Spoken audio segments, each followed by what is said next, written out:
Ma'am अभी उदय पांडे ने ये कहा है कि जो यात्रा है आपकी आधिकारिक तौर से नहीं है, वो अपने तरीके से कर रहे हैं। जो यात्रा आप कर रहे हैं इसमें जो दीपेंद्र हुड्डा या उदय पान, इनको भी निमंत्रण दिया जाएगा? ओपन इनविटेशन तो नहीं। आपने सवाल जो किया है कि खेमे में शामिल हुए हैं, तो मैंने तो ये समझा कि कांग्रेस में शामिल हुए हैं। तो आप क्या समझते हो कि सारा हरियाणा का सारा युवा सब्जी और बेची और पकौड़े बनाए? कांग्रेस पार्टी की महासचिव उत्तराखंड की प्रभारी कुमारी संजा आज हिसार के दौरे पे, इनसे हम राजनीतिक चर्चा करेंगे। मैडम, आप एक जो यात्रा शुरू करने जा रहे हैं वो कहाँ से स्टार्ट होगी, कब तक चलेगी? हमारी यात्रा सभी संसदीय क्षेत्रों में जाएगी। हरियाणा की 10 सीटें जो पिछली बार हम नहीं जीत पाए, आज ज़रूरत है कि हम राहुल जी की आवाज़ को मजबूत करें संसद में, खड़गे जी की आवाज़ को मजबूत करें संसद में, और यहाँ से हरियाणा से ज़्यादा सीट जीतें। उसके लिए जो असलियत है लोगों की वो हम उठाएं। जो सरकार की गलत नीतियाँ हैं वो उजागर करें। केंद्र सरकार जिस तरह से लोकतंत्र में विश्वास नहीं रखती, इन बातों को हम उठाएं।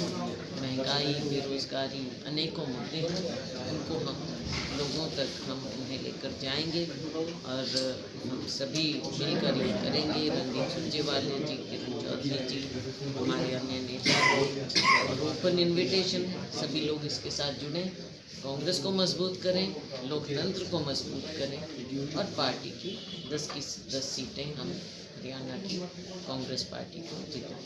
मैम अभी उदय पांडे ने ये कहा है कि जो यात्रा है आपकी आधिकारिक तौर से नहीं है, वो अपने तरीके से कर रहे हैं। देखो, सब पार्टी को मजबूत करने के लिए करते हैं, हम अपनी ओर से पार्टी को मजबूत करेंगे नीचे ज़मीन पर। जो यात्रा आप कर रहे हैं इसमें जो दीपेंद्र हुड्डा या उदय पान, इनको भी निमंत्रण दिया जाएगा? ओपन इनविटेशन है, ओपन इनविटेशन। अब बात की जाए अंबाला की, अंबाला क्षेत्र में अभी चित्रा सिलवारा और जो निर्मल सिंह अभी हुड्डा खेमे में अभी शामिल हुए, तो ऐसे में अंबाला आपका क्षेत्र है, कहीं आपको खतरा तो नहीं? आपने सवाल जो किया है कि खेमे में शामिल हुए हैं, तो मैंने तो ये समझा कि कांग्रेस में शामिल हुए हैं। कांग्रेस के? हाँ जी, कांग्रेस की। ठीक है, इसको लेकर आप क्या कहेंगे? देखो, मैंने शुरू से ही कहा कि कांग्रेस पार्टी के दरवाजे सबके लिए खुले हैं और जिनका विश्वास कांग्रेस में, कांग्रेस की विचारधारा में और हमारे नेतृत्व में है, जो कांग्रेस को मजबूती प्रदान करने के लिए कांग्रेस में आते हैं, उन सब का स्वागत है। जैसे आपका ये यात्रा का क्या क्या मुद्दे रहेंगे? यात्रा के मुद्दे अनेक हैं। आज के दिन लोकतंत्र खतरे में है, लोकसभा का चुनाव आ रहा है, अनेकों आम जो नागरिक है उसको छूटी हुई बातें हैं, बेरोज़गारी की बात है, महंगाई की बात है, हमारे हरियाणा के अनेकों मुद्दे हैं, प्रॉपर्टी आईडी, फैमिली आईडी, हमारा गरीब चाहे मजदूर है, किसान है, हमारा दलित वर्ग है, पिछड़ा वर्ग है, महिलाओं के मुद्दे हैं, बहुत सी बातें हैं जिनको हमने उजागर करना है और लोगों की आवाज़ को हमने बुलंद करना है। सभी बातों को लेकर हम जाएंगे ताकि संसद में कांग्रेस की बात आए, राहुल जी मजबूत हों, खड़गे जी मजबूत हों और हरियाणा में हम 10 की 10 सीटों को जीत कर। मैडम, अभी हाल फिलहाल में एक वीडियो वायरल हुआ था, मुख्यमंत्री और एक युवा की बातचीत हुई थी, जिसमें मुख्यमंत्री उन्हें ये सलाह दे रहे कि आप सब्जी बेचो अपना घर का काम करने के लिए। बात यह है, चाहे सब्जी बेचो चाहे पकौड़े बेचो, इस नाम पे आप ये समझते हैं कि रोज़गार मिल रहा है, तो ये तो रोज़गार आम नागरिक अपने आप तो स्वावलंबी बनना चाहता है, लेकिन आपने छोड़ा है क्या कोई जरिया? सब कुछ तो आपने बड़े धनाढ्य लोगों को दे दिया है।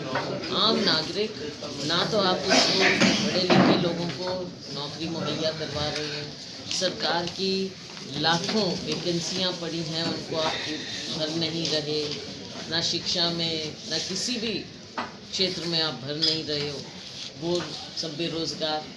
उसके अलावा प्राइवेट सेक्टर को आप प्राइवेट सेक्टर में हरियाणा के कितने लोगों को नौकरियां दे पाए हैं वो बताएं। कहाँ मिल रही हैं नौकरियां? मिडिल क्लास को आप ख़त्म कर रहे हो। जो अपना काम शुरू करना भी चाहता है वो काम नहीं शुरू कर सकता। तो आप क्या समझते हो कि सारा हरियाणा का सारा युवा सब्जी और पकौड़े बेचे और पकौड़े बनाए? या इसको आप रोज़गार कहें? अगर बात की जाए मैडम ईडी के अभी छापे लगे हैं, सुरेंद्र पवार के भी लगे कांग्रेस नेता, तो क्या कहेंगे इसको लेकर? तो ईडी को तो ये इस्तेमाल करते ही हैं हर तरह से। उसके आपने देखा जो विपक्ष की आवाज़ है उसको दबाने के लिए, या जो इंडिपेंडेंट आवाज़ है, या जो लोकतंत्र को मजबूत करने के मीडिया के लोग हैं और हैं, तो ये उनको ले लेते हैं, इस घेरे में लेते हैं और उनकी आवाज़ को बंद करने की कोशिश करते हैं। हाँ, ये ज़रूर है कि जो इनका गुणगान करना शुरू कर दे या इनकी पार्टी में चले जाएं तो वो सारे मामले खत्म हो जाए।